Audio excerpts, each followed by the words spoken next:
नश्वर शरीर जो है त्याग किया था।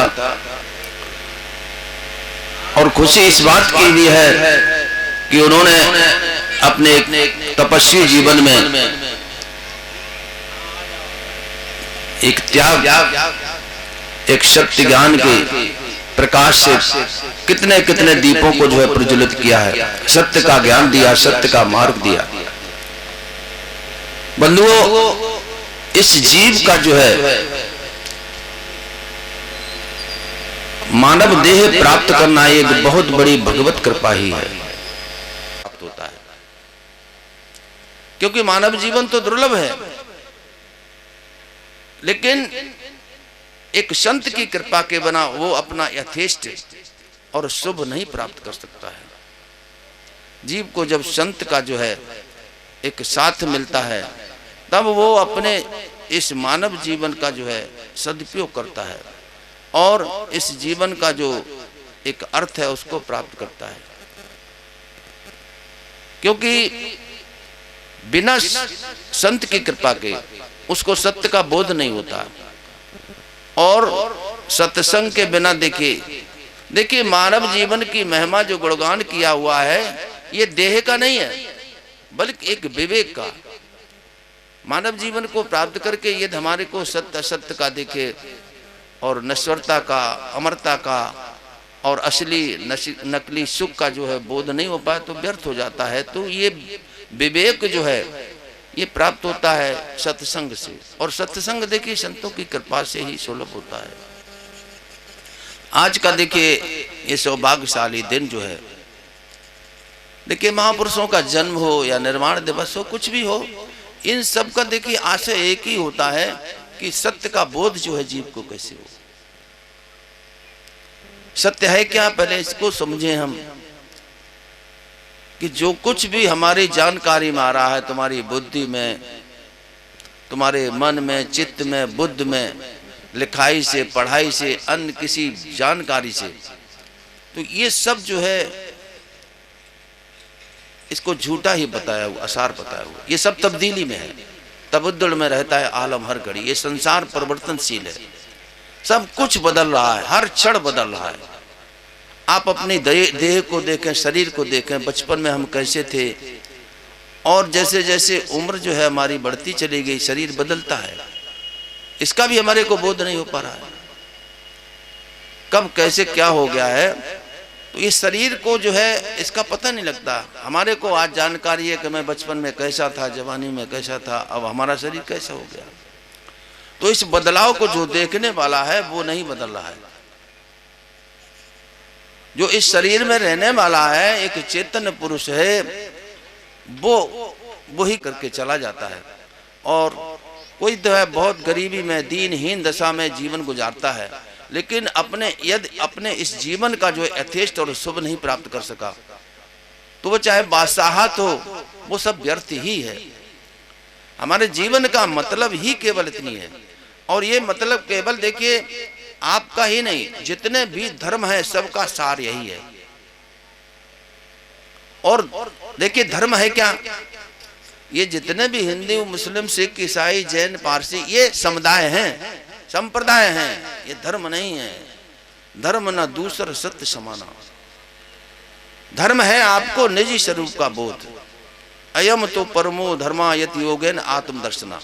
आप अपने निजी स्वरूप को, आप अपने भीतर आंतरिक स्वरूप की पहचान लें, तो ये आपका धर्म है, जिस पर ये सारा संसार, आपका शरीर टिका हुआ है। धर्म के जो लक्षण बताए हुए थे, धृत क्षमा दमो अस्त्यम शौचाद इंद्रिय निग्रहम, ये धर्म के लक्षण हैं।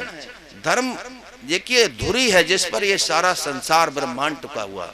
आपका शरीर का बेस क्या है, आप कैसे जिंदा हैं, वो धर्म है। उस धर्म को जानना ही देखिए बोध है, उसी को ज्ञान कहा गया। और सारे धर्मों का अर्थ यही है। लेकिन हम जितना कर्म कांड में उलझते चले जाते हैं, उतना अपने से दूर होते चले जाते हैं। तुमने देखिए बाहर की बहुत जानकारी हासिल कर ली है, ग्रह, उपग्रह, कितने भी नक्षत्र, सबका ज्ञान प्राप्त कर लिया, आकाश से लेकर पाताल तक का, लेकिन हम अपने को नहीं जान पाए। और ये बात थोड़ी कठिन सी भी लगती है कि अपने को जानना इतना मुश्किल हो गया। तुम अपने को अपने आप से नहीं जान सकते। मन चित्त बुद्ध वाणी, हम अपनी बुद्धि से अपने को नहीं जान सकते। तो इसी अपनी जानकारी को हासिल करने के लिए संत महापुरुष की एक जरूरत पड़ती है। वो हमारे को बोध कराता है कि तू क्या है। जीव है क्या? जीव जो अपने को भूल गया है संसार में आकर के, मैं क्या हूं। अभी हम आपसे पूछे आपका पता, तो आप बता देंगे ये हमारा ग्राम, ये हमारी पंचायत, ये हमारा पोस्ट ऑफिस, जिला, ये इस जात के हैं, इस धर्म के हैं। ये आपकी पहचान नहीं है। आपकी तो पहचान देखिए, जो हमारी पहचान, सबकी एक ही पहचान है। जीव कहां से आना हुआ इसका, और जहां से आया है जीव, और वहां तक जब ये वापसी नहीं कर पाएगा तब तक इसको चैन नहीं मिलेगा, सुकून नहीं मिलेगा। कितना सामान इकट्ठा कर ले, कितनी संपत्ति, दौलत, नेमत, कुछ भी हासिल कर ले, संपूर्ण साम्राज्य जो है इसको अगर दे दिया जाए, लेकिन इसको चैन नहीं मिलेगा, संतुष्टि नहीं मिलेगी। इसको संतोष तभी होगा जब ये अपने को जान लेगा कि मैं क्या हूं। ये बाहर की वेशभूषा, बनावट, सजावट तो देखिए भिन्न भिन्न हो सकती है, लेकिन हम अंतर से सब एक ही है। अहम आत्मा गुणाकेश सर्वभूता से स्थिता। ये ज्ञान देखिए, चाहे कबीर साहब को हो, नानक का हो, महावीर स्वामी का हो, कितने कितने सूफी संत हुए, चाहे महात्मा बुद्ध का हो, उन्होंने इसी को बताया हुआ। लेकिन है क्या मेरे में कमी? तुम राम को मानते हो, श्याम को मानते हो, लेकिन उनको जानते नहीं हो। तुम भगवान बुद्ध को भी मानते हो, लेकिन उनको जानते नहीं हो वो किस मार्ग से गए हैं। उन्होंने ही इस योग को बताया। आनापान सती योग क्या है? आपको भीतर का जब तक बोध नहीं होगा तो ये बाहर की जानकारी हमारा कुछ भी कल्याण नहीं कर पाएगी। जैसे आए और वैसे ही चले गए। किसी देखिए संत ने कहा भी है कि आदमी जो है जैसा जन्म लेता है, जिस उस समय होता है, वैसे ही मर गया, वैसे बाहर की तमाम जानकारी हासिल कर ली, लेकिन उसका कोई मतलब नहीं रहा। ये तो पेट पूजा कर ली तूने, आया जग में क्या किया, तन पाला के पेट, सहजो दिन धन दे गया, रैन गई सुख लेट। संत महापुरुष हमारे को आत्मिक बोध कराते हैं। तू अंतर में है क्या, और तुम्हारे हमारे दुख का कारण यही है कि वास्तव में ये आत्मा जो है, ये हमारा मन चाहता तो है एक सच्चा सुख। हमारे को भूख तो अंदर लगी हुई है और हम इसको भोजन सामग्री बाहर की परोस रहे हैं। भूख तो पेट में लगी है, लेकिन हम भोजन राशन पानी पीठ पर बांधे घूम रहे हैं, इसलिए हमारे को चैन नहीं मिल रहा। अब देखिए गरीब है तो वो तो गरीबी के लिए रो रहा है, सही बात है। जिसके पास रहने को मकान नहीं है और इस सर्दी के ऋतु में पहनने के लिए देखिए कपड़े भी नहीं है, वस्त्र भी नहीं है, आग का सारा है, खेती पाती नौकरी कुछ भी नहीं है, उसका रोना जायज भी है। लेकिन आप देखें कितने कितने धनपति, बड़े बड़े उद्योगपति जिनके पास सब कुछ है, सब कुछ है, जो हमारे स्वप्न में भी नहीं आ सकता, लेकिन उनमें भी बेचैनी है, उनके अंदर भी एक आग लग रही है, और लाओ और लाओ, और हो जाए और हो जाए। ये मन की मांग कब पूरी होगी? मन ये हमारा संसारिक भौतिक जगत की वस्तुओं से, पदार्थों से, क्रिया से और शरीर के संबंधों से संतुष्ट नहीं होगा। ये संतोष तब होगा जब ये परमात्मा की ओर जो है इसका बहाव होगा। संतुष्टा सततम इति आत्मा दृढ़ निश्चय, मैं अर्पित मन बुद्धि हो, मद भक्त सब में प्रिय। देखिए गीता हो, रामायण हो, बाइबल हो, कुरान शरीफ हो, भागवत हो, सबका अर्थ यही है। लेकिन तमाम देखिए लोगों ने इस अर्थ का अनर्थ कर दिया। कोई भी बात हो देखिए, रामायण में क्या किया है, गीता में क्या क्या है, भागवत हम सुनते हैं तमाम 7 दिन 8 दिन, लेकिन पंडित वो कह ही नहीं पाता है कि उसमें तात्विक रूप से भगवान कृष्ण ने अपना निजी ज्ञान किसको दिया है। बहुत कम लोग थे। मैत्रेय जी, उद्धव जी, विदुर जी, इन 3-4 लोगों को उन्होंने अपना निजी ज्ञान दिया, और तो सबको मार काट के इधर उधर हटा रफा दफा कर दिया। तो संत महापुरुष आते हैं, वास्तव में उनका जो एक आशय है वो बहुत कम लोग समझ पाते हैं। अब स्वामी जी आए, इन्होंने बहुत परिश्रम किया, बहुत मेहनत की, लेकिन मैं देखता हूं बहुत थोड़े लोग जो है जुड़ पाते हैं, मुश्किल भी होता है। देखो संसार से जुड़ना तो बहुत सरल है, इस मन की आदत पड़ी हुई है। देखिए हम किसी भी जन्म में किसी भी जोन में रहे हों, पशु पक्षी कीट पतंग, जो कुछ देखा सुना और मन उधर ही हमारे को बरबस खींच कर ले जाता है, आदत पड़ी हुई है। तो संत हमारी आदतों को एक तब्दीली करते हैं, और हमारी आदतें वही बनी नहीं देखिए तो संत हमारे को कहां मिल पाया। तुम्हारा देखिए जितनी भी इंद्रिय हैं, इनके विषय, इनके प्रति हमारा भाव, ये सब नहीं बदला। तुम्हारे देखने की दृष्टि नहीं बदली, तुम्हारे खान पान, ये सब कुछ बदलाव नहीं आया अंतर में, तो क्या मतलब हुआ कि तुम्हारे को गुरु मिल गया। तुम्हारे दुख कलेश भय भ्रांत वैसे ही बने रहे, जैसे हम पहले थे वैसे अब बने रहे, और कहते हम गुरुमुख हो गए। जैसे कंता घर रहे तैसे रहे विदेश। भाई फर्क क्या पड़ा, तूने गुरु को प्राप्त कर लिया, गुरु मंत्र भी उन्होंने दे दिया, मार्ग भी दे दिया, लेकिन तू चला ही नहीं उस मार्ग पर, तेरा कल्याण कैसे होगा। हम चाहते हैं कि हम सब आमूल चूल बदलें, अपने में बदलाव लाएं। संत कोई भेज नहीं होता, तुम सब लोग संत अंदर से संत बन जाओ। देखिए ये सारा संसार जितना जीव जगत है सब दुखी है, सब रोगी है, सब में भय भ्रांति कलेश भरा हुआ है। हम अगर हीलअप हो जाएं, हम स्वस्थ हो जाएं, तो दूसरा दुखी व्यक्ति पूछेगा तुम्हारे में इतनी शांति कैसे है, तुम्हारे में इतना आनंद कैसे है, कहां से प्राप्त किया, वो कौन सी दुकान है। कोई सरकारी दुकान खुली हुई है, सुख कहीं देखिए दुकानों से नहीं मिल सकता, बाजार में नहीं मिल सकता। आपको सरकार कुछ भी मयस्सर करा दिया, राशन पानी घर मकान दे दिया, क्या तुम सुखी हो जाओगे? नहीं हो जाओगे। इस माया की और इस तमाम कैद से जीव को मुक्त कराने के लिए ही ये संत महापुरुष अवतरित होते हैं, इनके अवतार होते हैं। हमारे श्री महाराज जी कहते थे राम आए, कृष्ण आए, बौद्ध आए, जो कुछ भी आए, ये तब अवतार हो गए, तब के लोगों को तारा होगा।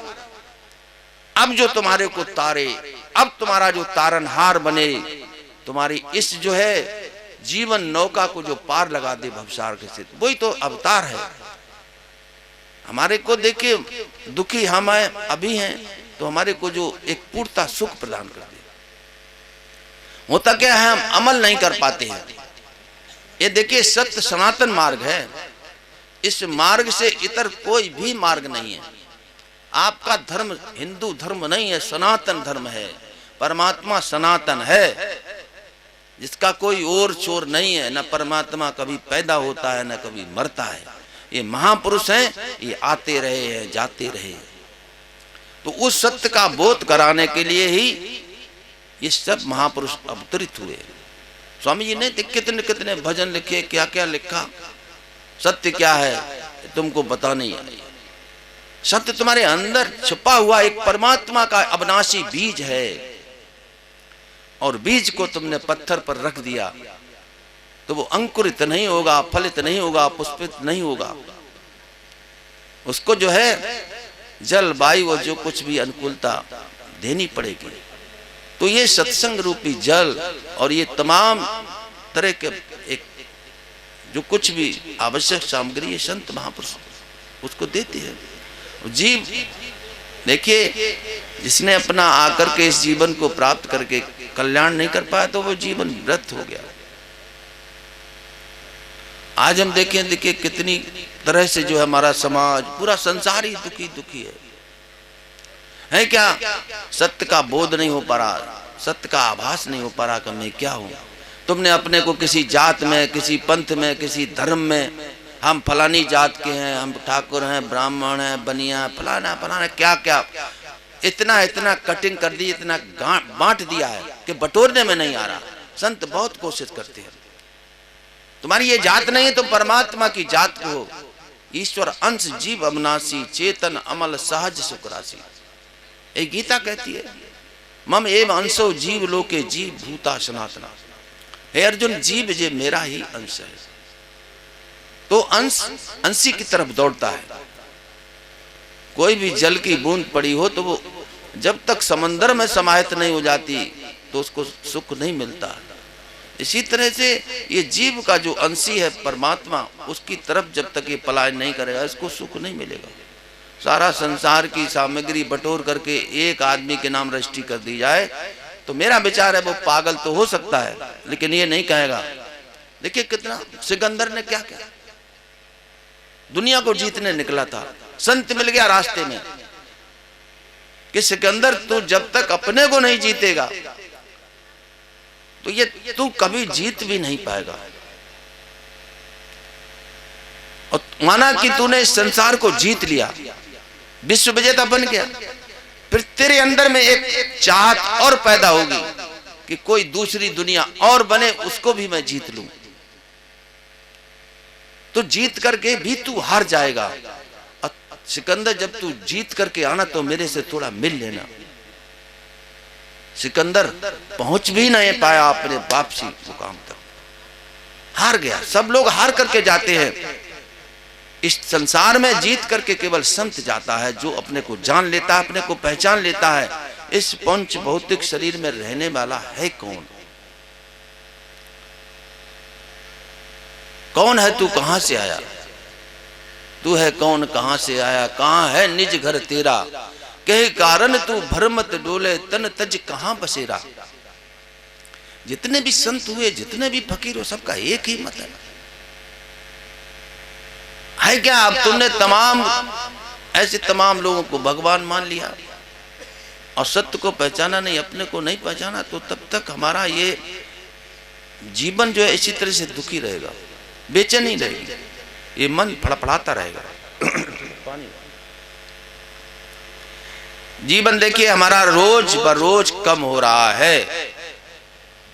हमारे को ऐसा एहसास हो रहा है कि मैं बढ़ रहा हूं। नानक साहब ने कहा तेरी मकान बढ़ रही है, दुकान बढ़ रही है, संतान बढ़ रही है, तेरी मोटर गाड़ियां बढ़ रही हैं, संपत्ति बढ़ रही है, लेकिन तू हर रोज घट रहा है।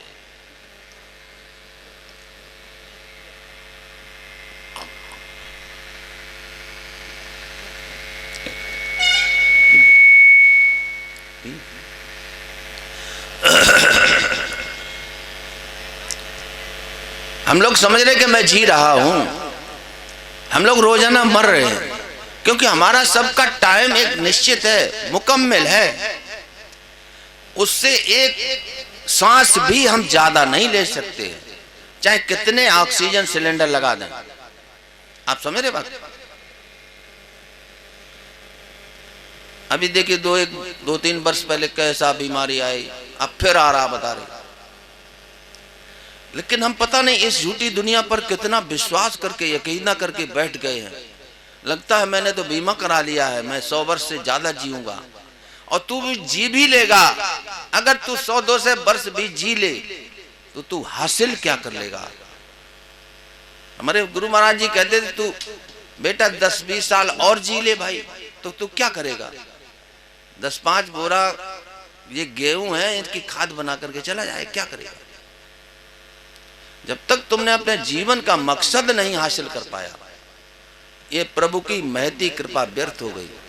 इसलिए हम अपने जीवन में एक आग्रह पैदा करें, एक प्यास पैदा करें। हमारा देखिए इस संसार में आकर के थोड़ा गहराई से देखें इस संसार को। हमारे जो पहले आए हुए थे पुरखे चले गए, ठीक है। कुछ लोग जो हमारे से बाद में आए थे वो भी चले गए।